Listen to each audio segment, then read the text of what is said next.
All right.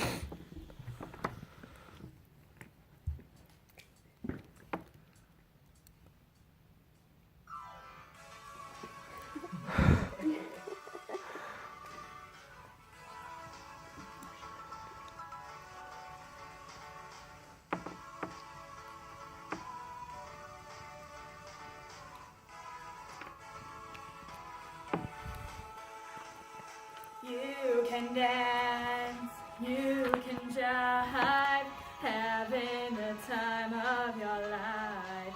Ooh, see that girl, watch that scene, digging the dancing queen.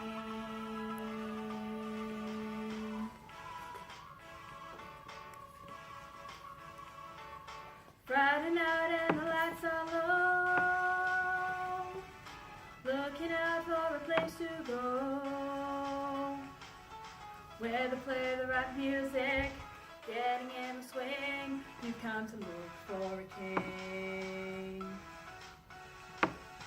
Anybody could be that guy, not as young and the music's high, with a bit of rock music, everything is fine. You're in the mood for a dance.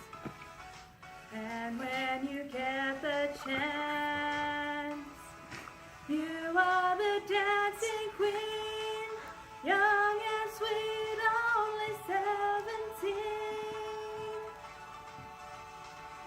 Dancing queen, feel the beat from the tambourine. Oh yeah, you can dance, you can jive, having the time of your life. Ooh, see that girl, watch that scene, digging the dancing queen.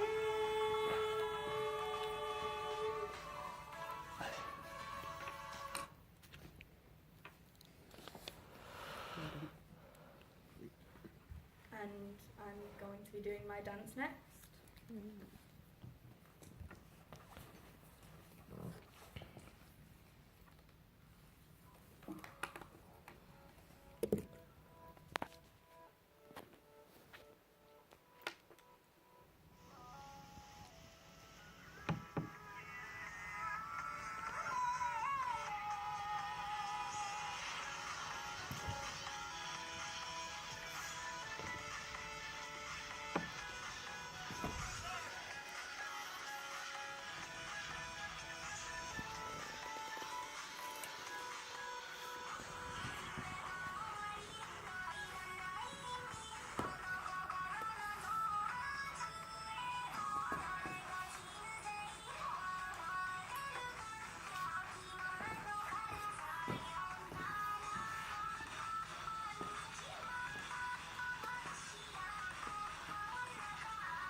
Now I'll be doing my dark one.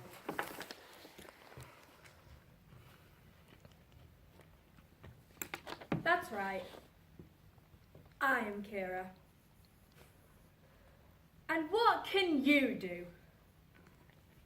Kill me right here? Hear this. I'm not only Kira, but I am also God of the New World. Kira has become law in the world we now live. He is the one maintaining order. I have become justice, the only hope for mankind. Killing me really the right thing to do. Since Kira's appearance 6 years ago, wars have stopped, and global crime rates have been reduced by over 70%. But it's not enough. The world is still rotten. And with so many rotten people, somebody has to do this. And when I first got that notebook, all those years ago, I knew I had to do it. No, I was the only one who could. I understood that killing people was a crime, but there was no other way. The world had to be fixed, a purpose given to me. Only I could do it. Who else could have done it and come this far? Would they have kept going?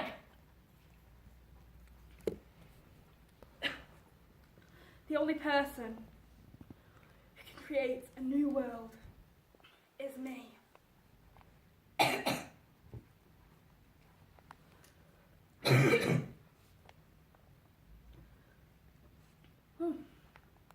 And finally, there's my emotional monologue.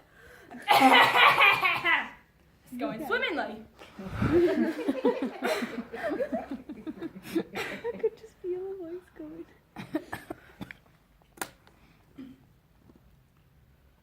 When I was a kid, I used to think that pork chops and karate chops were the same thing. I thought that they were both pork chops. And because my grandmother thought it was cute, and because they were my favourite, she let me keep doing it. Not really a big deal. One day, before I realised fat kids are not designed to climb trees, I fell out of a tree and bruised the right side of my body. I didn't want to tell my grandmother about it because I was scared I'd get in trouble for playing somewhere I shouldn't have been. A few days later, the gym teacher noticed the bruise and I got sent to the principal's office. From there, I was sent to another small room with a really nice lady who asked me all kinds of questions about my life at home. I saw no reason to lie. So as I was concerned, that was pretty good. I told her whenever I'm sad, my grandma gives me karate chops. This led to a full-scale investigation, and I was removed from the house for 3 days until they finally decided to ask how I got the bruises. News of this silly little story quickly spread through the school, and I earned my first nickname, Pork Chop. To this day, I hate pork chops. And I'm not the only kid who grew up this way. Surrounded by people who used to say that rhyme about sticks and stones. As if broken bones hurt more than the names we got called, and we got called them all. So we grew up believing no one would ever fall in love with us. That would be lonely forever.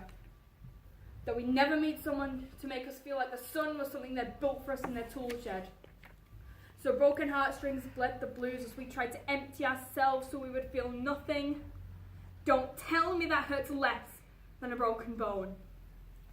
That an ingrown life is something surgeons can just cut away. That there's no way for it to metastasize. It does. He was a broken branch grafted onto a different family tree. Adopted. Not because his parents opted for a different destiny. He was 3 when he became a mixed drink of 1 part left alone and 2 parts tragedy. Started therapy in 8th grade. Had a personality made up of tests and pills. Lived like the uphills were mountains and the downhills were cliffs. 4/5 suicidal. A tidal wave of antidepressants. And an adolescence of being called Popper. 1 part because of the pills. 99 parts because of the cruelty. He tried to kill himself in grade 10 when a kid who could still go home to mom and dad had the audacity to tell him, get over it. As if depression is something that could be remedied by any of the contents found in the first aid kit. To this day, he's a stick of TNT lit from both ends. Could describe to you in detail the way the sky bends in the moments before it's about to fall. And despite an army of friends who all call him an inspiration, he remains a conversation piece between people who can't understand sometimes being drug-free has less to do with addiction and more to do with sanity. We weren't the only kids who grew up this way. To this day, kids are still being called names. The classics were Hey Stupid, Hey Spaz. Seems like every school has an arsenal of names getting updated every year. And if a kid breaks into school and no one around chooses to hear, do they make a sound? Are they just background noise from a soundtrack stuck on repeat when people say things like kids can be cruel? Every school was a big top circus tent. And the pecking order went from acrobats to lion tamers, from clowns to carnies, all of these miles ahead of who we were. We were freaks. Lobster-clawed boys and bearded ladies. Oddities juggling depression and loneliness. Playing solitaire, spin the bottle, trying to kiss the wounded parts of ourselves and heal. But at night, while the others slept, we kept walking the tightrope. It was practice, and yeah, some of us fell. But I want to tell them that all of this is just debris. Left over from when we finally decided to smash all the things we thought we used to be. And if you can't see anything better, beautiful about yourself, get a better mirror. Look a little closer. Stare a little longer. Because there's something inside you that made you keep trying despite everyone who told you to quit. You built a cast around your broken heart inside of yourself. You said they were wrong! Because maybe you didn't belong to a group or a clique. Maybe they decided to pick you last for basketball or everything. Maybe you used to bring bruises and broken teeth to show and tell but never told. Because how can you hold your ground when everyone around you wants to bury you beneath it? You have to believe that they were wrong! They have to be wrong. Why else would we still be here? We grew up learning to cheer on the underdog because we see ourselves in them. We stem from the root planted in the belief that we are not what we were called. We are not abandoned cars stalled out and sitting empty on some highway. And if in some way we are, don't worry. We only got out to walk and get gas. We are graduating members from the class of We Made It. Not the faded echoes of voices crying out names will never hurt me. Of course they did. But our lives will only ever always continue to be a balancing act that has less to do with pain and more to do with beauty.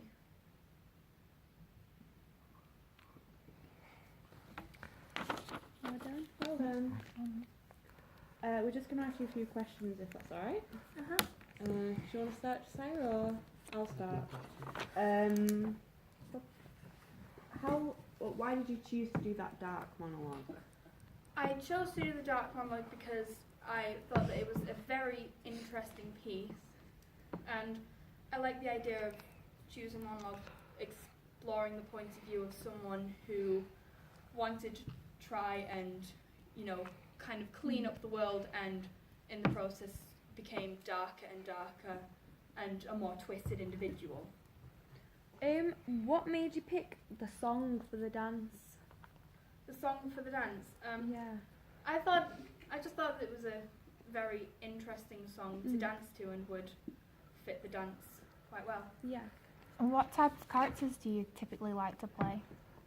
My favourite kind of characters I typically like to play are either comedic characters, sometimes evil characters, or any character that is really emotional, a character with dark emotions or a dark past that I can really work with, because I like playing around with those genres. I've noticed that you've done Hansel and Gretel before. What was your opinion of that show, and did you enjoy it? I think that the show went very well. I did very much enjoy it. There were a lot of comedic moments that I could put in there. I don't have any questions, thanks.